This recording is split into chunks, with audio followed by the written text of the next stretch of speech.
Bonjour everyone, Pantoufleee here today for a new video in which we're going to take a look at the M-V-Yoh, the tier 9 of the brand new branch that the 8.0 implemented. And all I have to say about this tank, even before talking about the statistics, is how weird it's looking. It's probably the weirdest out there, probably of all the tanks implemented, beside maybe the Churchill gun carrier. But oh boy, does it look ugly. But you're going to see through that review that being ugly can have some advantages on the battlefield. So let's not lose too much time and jump directly into it, talking about the two different guns you can acquire for that tank. One thing to notice on the M6Yoh that I didn't yet on my review, but don't worry, it's coming, is that the two guns mounted on the tier 10 are different when it comes to the statistics. So it's important to choose wisely which one you want to acquire. Whereas on the M-V-Yoh, it's a little bit different because both of them have the exact same statistics when it comes to DPM. But let's say the 3-shell one has way more and way better precision than the 2-shell one.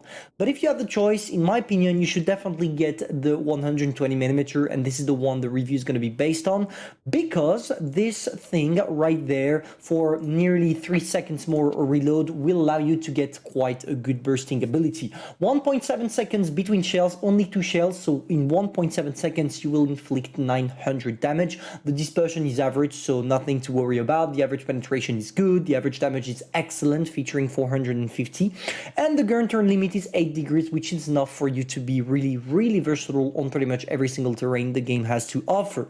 For the rest of the tank, when it comes to the mobility, you are pretty much average compared to other tanks, which implies that you are not the fastest, so you can't take aggressive positions at the beginning of the game, but you're not the slowest either, which will allow you to, if you have to obviously, to switch your sides on the battlefield. For example, if you're on the right but there is some battle going on the left, you will be able to turn around and go on the left. And finally, the main ability, making it quite juicy, the fact that when you're tracked, you can still roll backward. And this is something we saw on the M6Yoh, but it's also featured on the M-V-Yoh.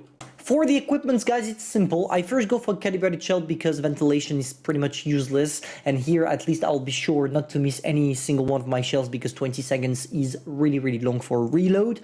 After, I go for the enhanced gun lane drive to reduce a little bit my aim time. And finally, the refined gun, because usually when I shoot with my Yoh, I make sure to properly aim before shooting, which implies that I really need some to decrease the gun dispersion. After, I go for the defense system because I'm not gonna ram anybody, improved assembly to be able to get some more hit points, toolbox because an extract is useless, improved optics because I'm not a tank destroyer, I'm not gonna camp, engine accelerator to increase a little bit my mobility that is quite average, and finally consumable delivery system because with a tank equipped with an autoloader, you definitely can't use adrenaline, so I don't see the point of using high-end consumables. So you would rather go for the consumable delivery system. Concerning now the profile of the tank, as I told you, as you are really rounded, it's quite strong, at least on this area here, because it's literally impossible to penetrate. You have more than 600mm, and not a single tank in this game, God bless, has that kind of penetration. For the rest, you have the upper plate, which is quite armored and rounded, which implies that you are not necessarily going to be penetrated right there, but you still have that weak spot called the lower part of the hull, but also your huge ass cupola at the top of the gun right there. But if you manage to put it on the reach line with 80 degrees of gun depression, you still see it quite a lot. So if you want a good advice when you're reloading with that tank, put your turret like this, because you are gonna hide the cupola behind you and it will allow you to retreat safely. Just be careful, because when you do that, this part is exposed and it only has 240mm of raw armor, so you will be able to get penetrated. Finally, the last two weak spots on this tank, this area right there and this area that can't be penetrated from time to time, so really be careful what you're doing with it. Stay in all down, sneak your shots and go back to a safe position. For the rest of the tank, it's pretty much paper everywhere and you will be penetrated with HE on high calibers, so be careful about this. And for the rear, it's even worse because you feature only 55mm of raw armor. So now, guys, concerning the replays, I want to take a look at two different ones. One where we're bottom tier and one where we are top tier. Starting with the bottom tier one, and regardless of the tier we are playing against, something that scared me at first concerning this tank is possibly its 26 seconds of reload. Because when you take a look at it, it's only 900 alpha damage, and 900 alpha damage for 26 seconds of reload is quite a lot. So in order for you to play correctly, I think you understood it by now, it's important while playing that tank to play in support. Make sure to always be with someone that is not an autoloader, otherwise when you're reloading you are exposed, and if your enemies decides to push you, it's over. So now, talking a little bit about its bursting abilities, what I like to do with it, and especially the playstyle, is possibly staying in all down. Here it's a little bit hardcore because my team decided to go on the left side of the map that is not necessarily fitting for an all down playstyle. So instead we're trying to snap some shots on those M-V-Yohs. I tried to put 2 of them, only 1 went in, but that's already enough. Now the reload starts, and as you can see, I played safely because I'm with the rest of my team. If I went on the other side of the map, the right side, as soon as I was reloading, the 2 M-V-Yohs would have probably pushed me. Here, by staying with the rest of my team, I save my ass, but I also save some more damage for the enemies after. And it's extremely important for you to have that overall view of the role of your tank on the battlefield.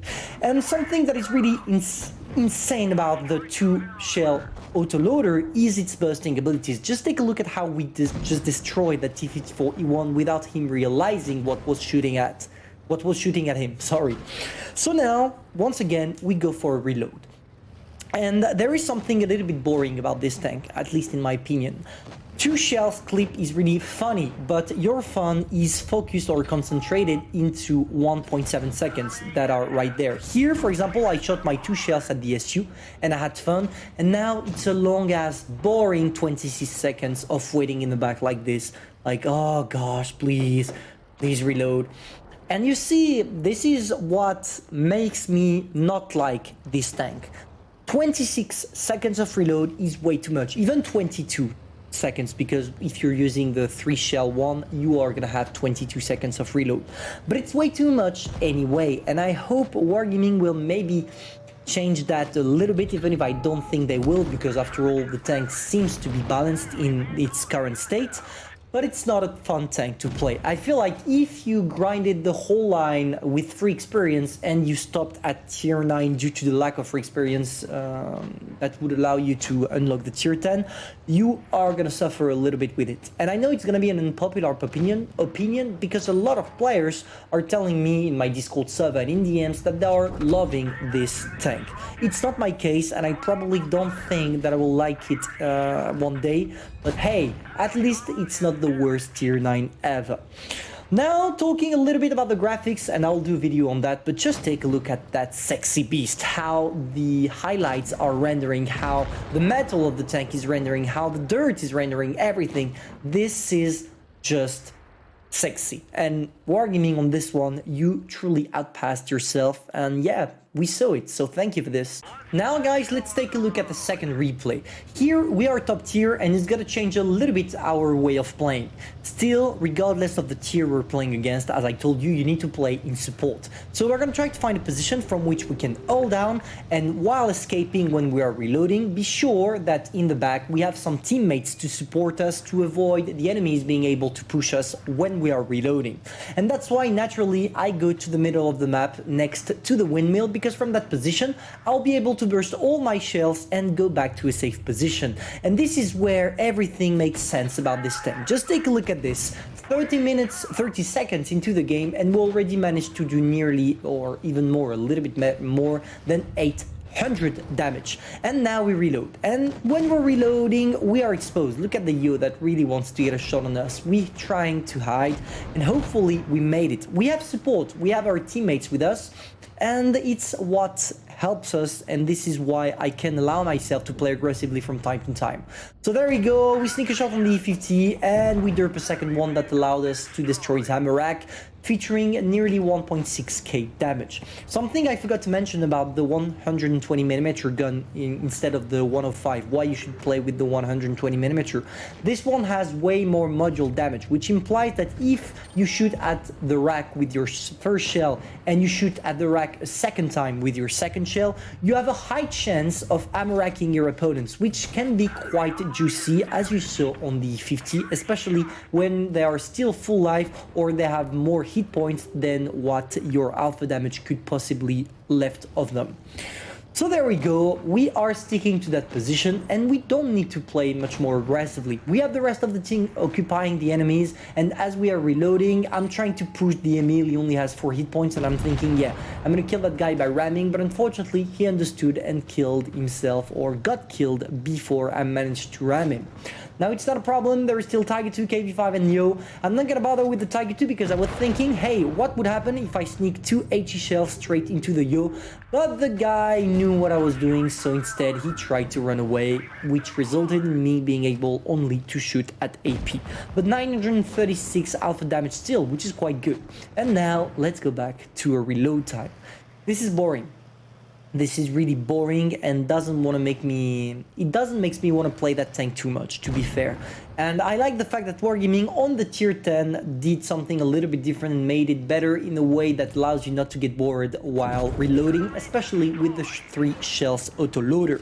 And this is it, guys, 4.2k damage, 2 kills, and that's pretty much how you want to play this tank. As long as you can, stay in hold down and make sure that your teammates are following you, and if you do that, you should be able to get some good games with it and unlock the mighty reward, which is that beast of the tank called the M-V-Yoh. If you enjoyed, feel free to subscribe, like and share, and I'm gonna see you soon for a new video. Bye.